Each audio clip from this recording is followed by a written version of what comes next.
What a world, D-Drama Mag. What coming in with some EX5 goodness for you all, because let me tell you, I've been banging on about Yellow Vaccine on Twitter. If you don't follow me on Twitter, get me on Twitter, because you are missing out on the good stuff and just generally my amusing humor on there. But the thing that I like about the new support in EX5 is that we got Mitamamon, and this card is, I think, personally slept on massively, because comboed up with various cards that fall in the vaccine trait, it can be actually devastating for the opponent to somewhat do what they need to be doing. So if this is the video for you as I go through my deck ratios and all the good stuff, then make sure you stick around and enjoy. And if you're new to the channel and like what you see, make sure you subscribe and turn the notification bell, because I do videos on the reg. We are climbing to that 1k goodness, guys, and I massively appreciate the support that everyone has been showing me. Also, as well, any feedback in regards to the new style of content is massively appreciated, because I just want to make sure I'm providing the best content for your retinas. So, further ado, enough of the plugs. Let's get down to the good stuff. So, going in with the eggs, gonna be Mitamamon on deck. I swear this card is absolutely beautiful. Falls in line with the overall strategy of what we're doing, because when a card is removed from your security stack, one of your Digimon gains jamming for the turn. Key thing here is that you don't have to apply this to your main stack. If you have 2 or more Digimon out and you manage to obviously remove something from your security stack, you can apply this to your second stack if needs be. Naturally, we just automatically put it on our main line. It makes perfect sense. But if you have more than 2 Digimon out on field, you can delegate where you want that jamming to land. Very key thing here. Not many people know about it as well. We're actually quite surprised in terms of like its application. But the reason why I like Mitamamon, because that jamming does really help out, and it's pretty crucial when we do get to our top end. Just mean that we can safely swing in whilst getting our inheritables. So going on to now the rookies. We do run 11, because we have stress tested this list enough, and I kid you not, 11 is more than enough, because we do have cards that basically grab us our line pretty efficiently. So we gotta go with the BT15 Paramount. So cracked, this card, unbelievable. Just to start main, search your stack, evo into a Yellow Vaccine Digimon from it. So your champion line is definitely leverage that, because we have gone a little bit more aggressive in this list. Yes, Hype Coliseum. I'm gonna hype you up, because you know, you guys reach out, you produce awesome content, and you did ask a question about in terms of my champion lineup and some suggestions, and I've listened and I've applied. So definitely Paramount is the star of the show. Ideally, you just want to get this in your raising. Like, if you can get this in your hand, you're cooking. You're automatically cooking. This TK, the memory setter, you're laughing. Also, the inheritable is just perfect, because it enables you to essentially, when a card is added to your security stack, gain a memory. Perfect. And that actually happens pretty much as soon as you trigger its start of main and evoed into a champion vaccine yellow. Just making sure I'm highlighting all that right there. It's just great. It means that you're just netting a memory. Gorgeous. We love a good net. Kudamon BT13 is going to be your primary searcher right here. That reveal top 3 and able to possibly net 2 cards, because you can net a Digimon with vaccine trait and a yellow tamer there amongst them. Gorgeous. Its actual inheritable is probably more effective now than it actually has ever been, because if there is 6 or fewer total cards in both security stacks, one of your opponent gets minus 2k DP, which is actually pretty probable now, just with the line that we do have.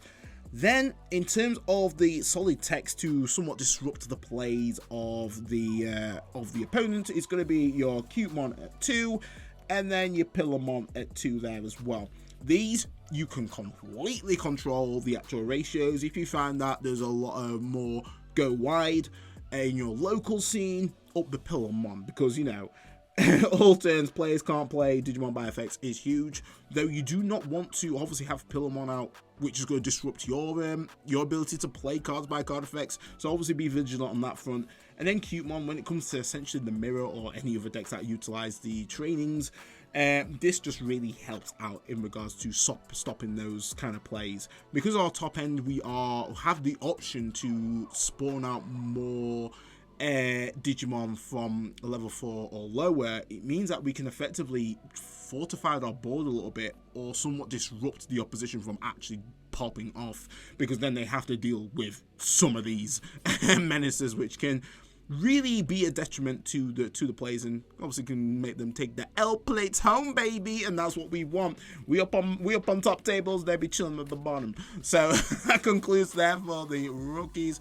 Like I say, 11. You can allow it. So going on to champions, we do run 9. So like I say, these ratios are a little bit unconventional, but because we have so many cards to effectively just grab cards from other areas, especially from like your security, you can easily allow it in that sense.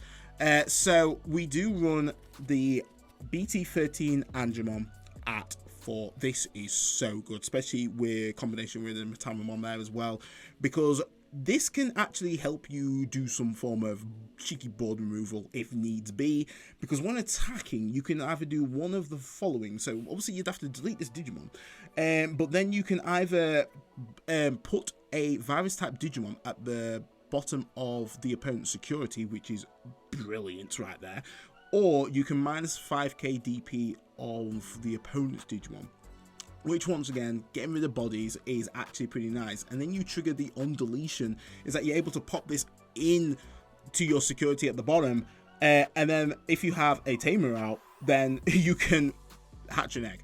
Glorious. Absolutely glorious right there. You love to see it. One thing to note though is that the attack would not go through if you trigger these effects. You would technically delete yourself before the security check is actually initiated, so obviously be vigilant on that. You won't get a security check and also pop or bottom deck or bottom security the opponent's Digimon.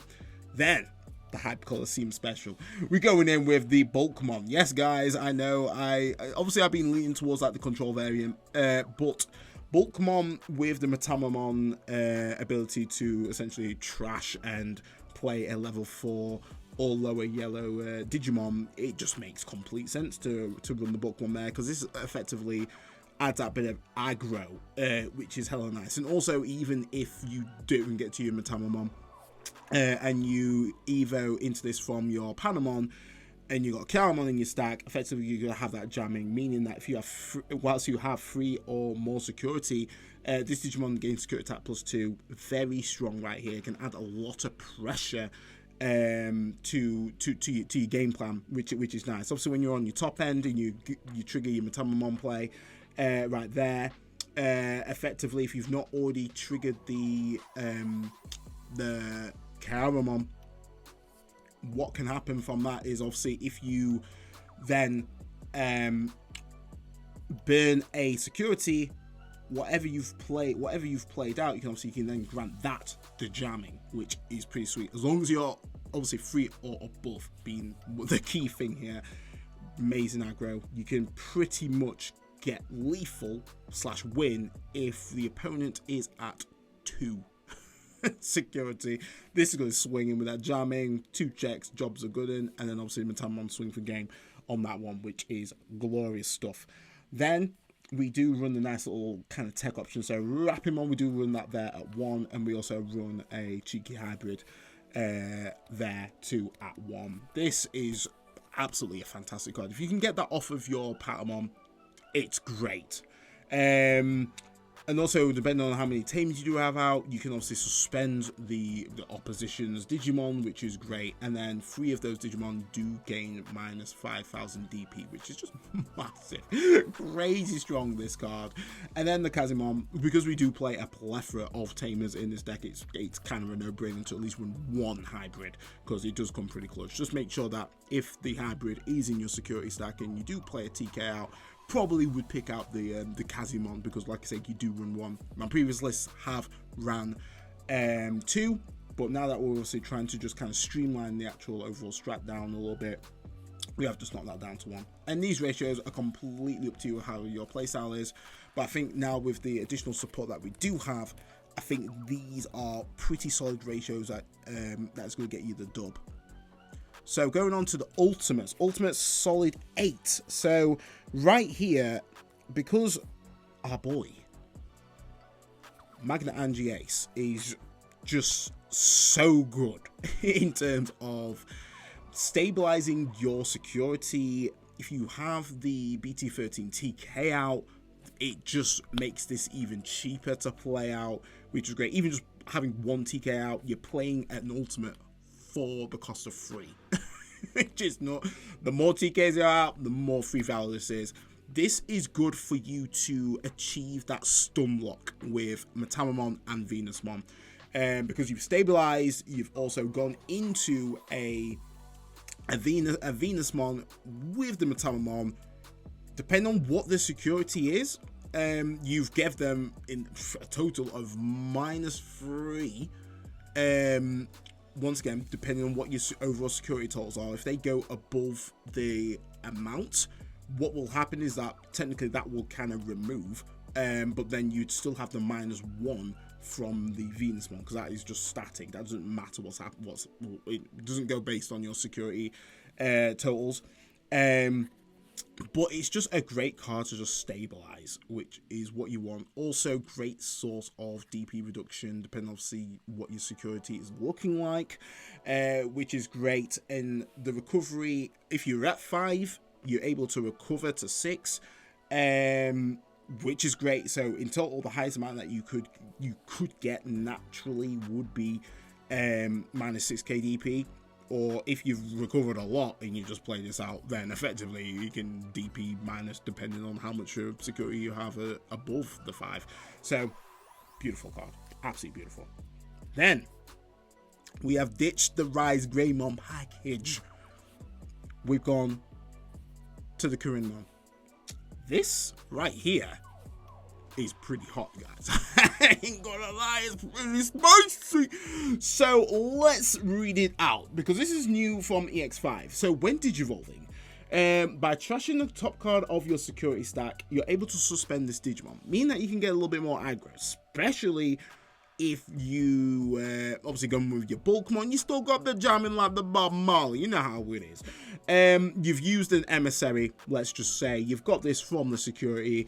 You trigger it when digivolving, you unsuspend, you effectively can swing again if needs be. That is 3 checks right there. Granted, you've lost a security, but you've gone really quite heavy on that aggro, which is pretty sick.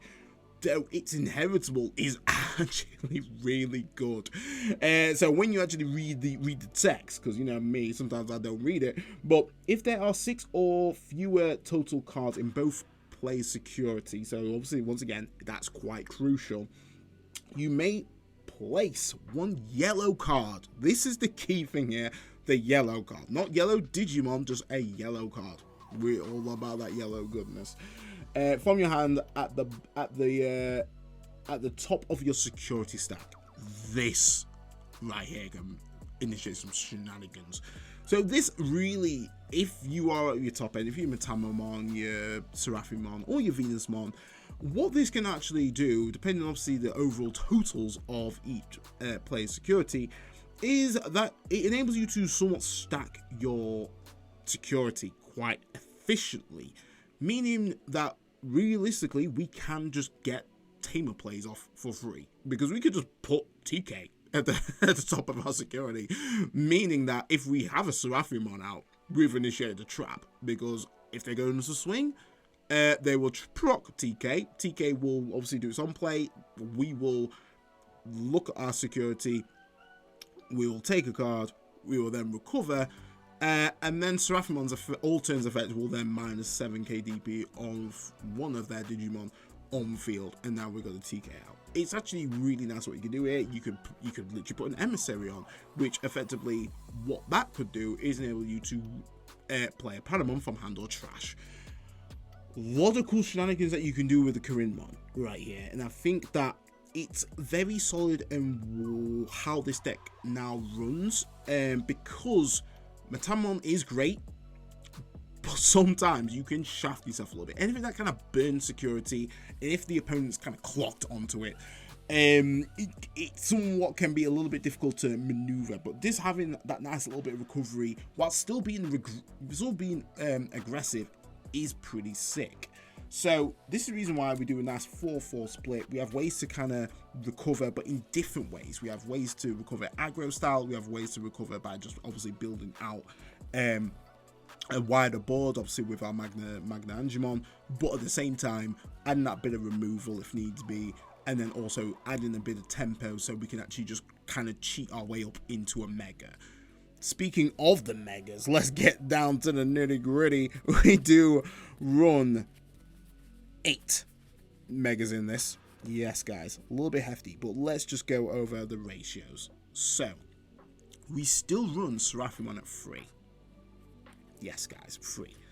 The reason why we run him at 3 is because, once again, Mitamamon is great, really good. But because we don't run the Rise package anymore, we still need that security attack +1. Also, the recovery is helpful to just re-stabilize. If we have to massively climb up just to kind of get back in the game, this Seraphimon can help with that, as well as applying some nice deletion potential with the DP minusing. It's huge. Mitamamon is great for that aggro, for the stalling, but it is a bit conditional.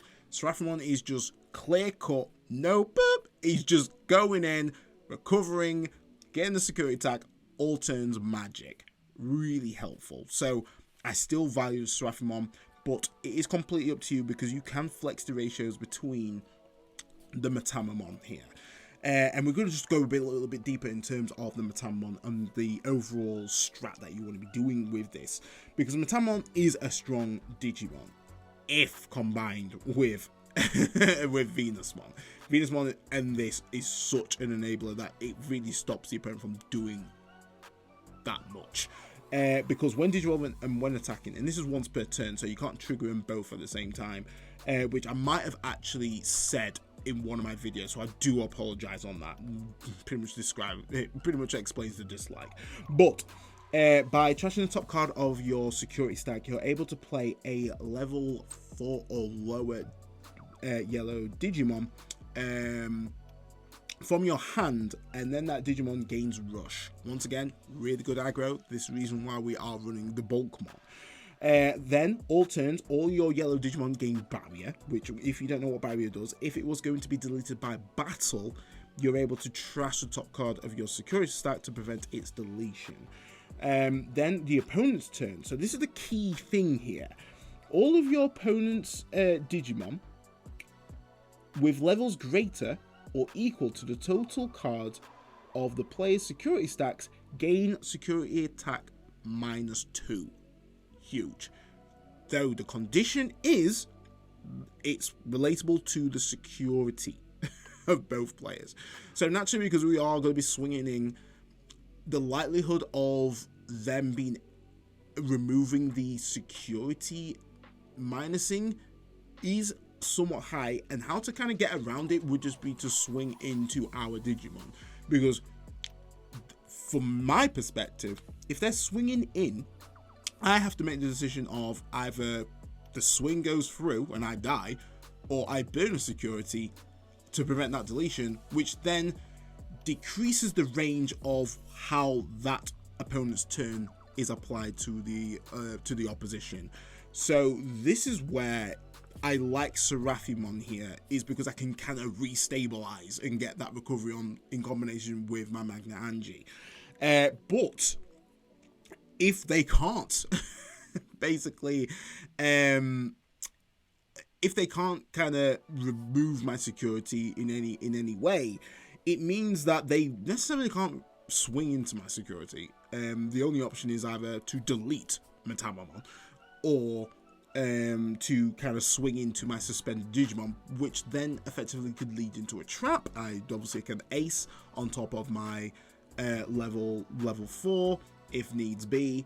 It's very, it's quite technical of its application, but play it right, sheesh, you are absolutely laughing. So I do like Mitamamon. Once again, I do feel like it's one of the probably one of the slept off cards of this EX set, realistically.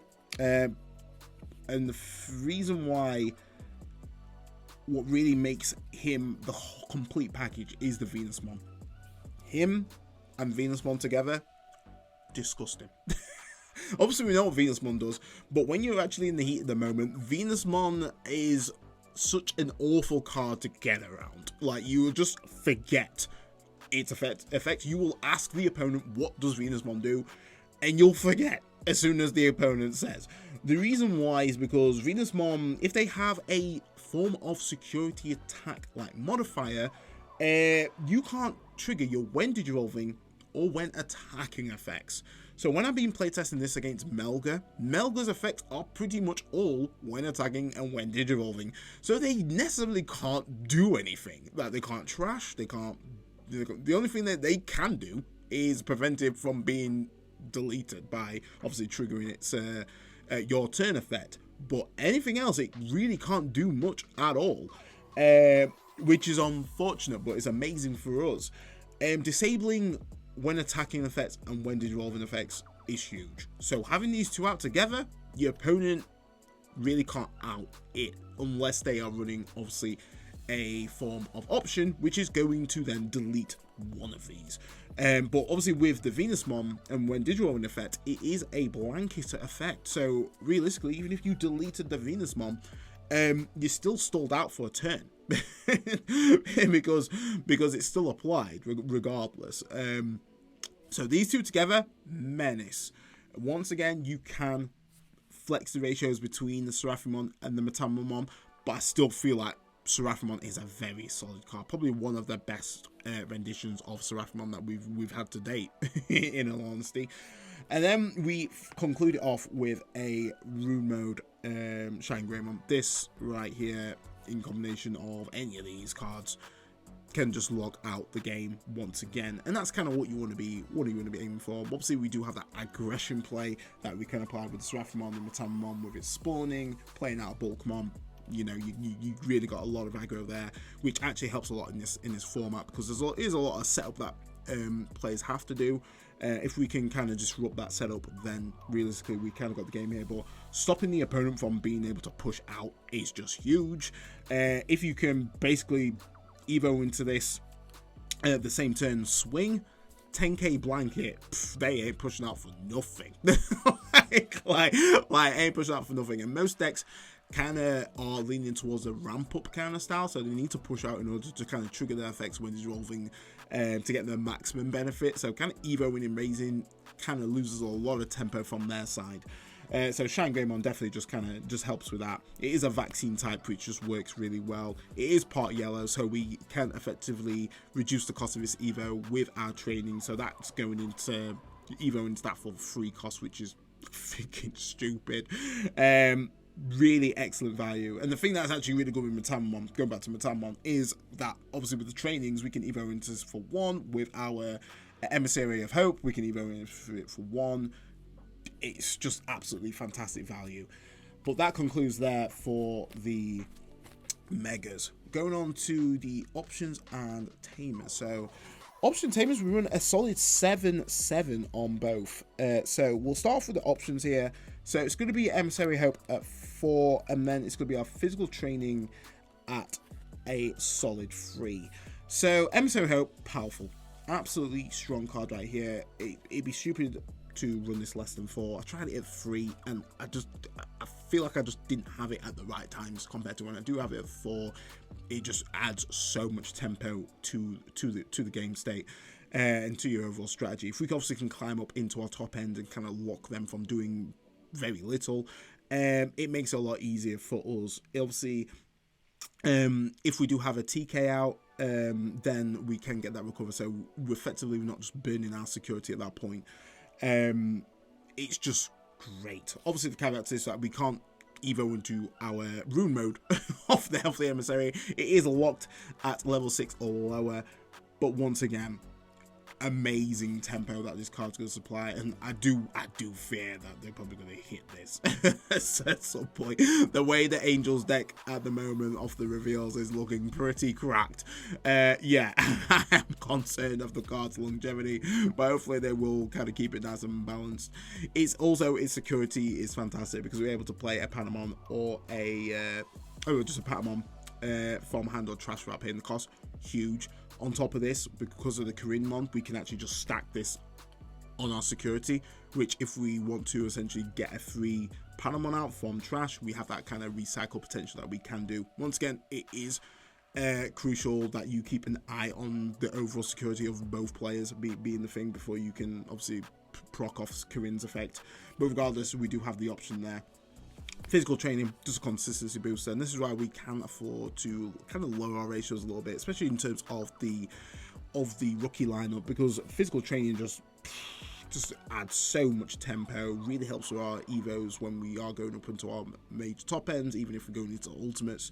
Really huge. The fact now that we're running less rapid mons and we are running more bulks means that we can effectively get a freer evo by triggering its delay effect, which is hella nice right there.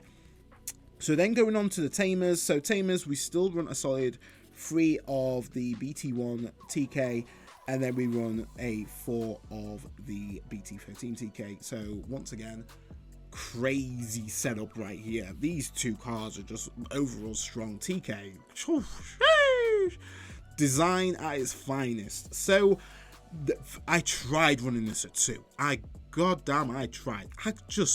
Realistically, you need to see this, because this just enables you to see what your second hand, aka your security, is, in order for you to not blindly play Emissary and top deck an Evo.